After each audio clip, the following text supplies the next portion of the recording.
Hi, welcome to COMM 101, Public Speaking. We are at Module 3, and that's about developing your speech. And developing your speech, again, is going to come back to the audience and connecting with the audience.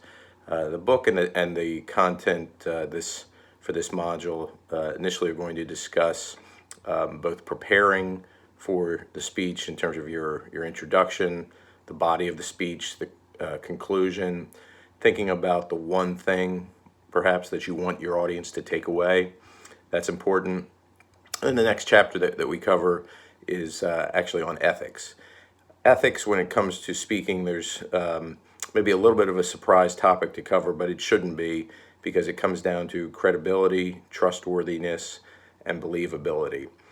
When I say that, I think about how you develop who you are, how you develop your authority. If I were to be offering a speech about professional football coaches, and I give you my background as having worked for the New England Patriots for a decade, and all of a sudden I mispronounce their coach's name, I mispronounce Bill Belichick's name, then that's going to lend into my credibility, my ethics, my believability. Am I honest? Did I have that experience that I just told you I had?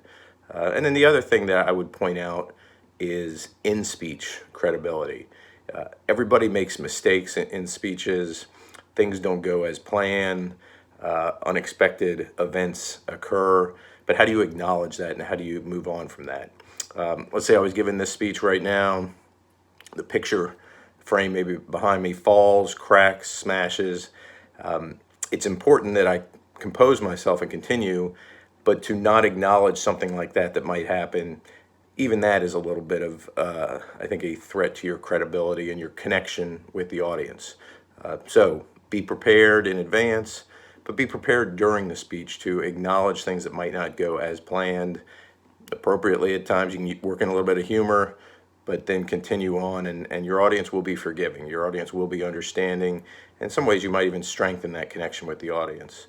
So again, when we come back to developing your speech, and we come back to evaluating the speeches of others, which is a current assignment of ours, a student speech analysis, it comes back to how well did the public speaker connect with the audience, both in content and in credibility.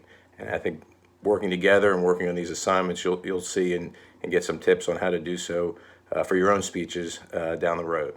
Thanks, and good luck this week.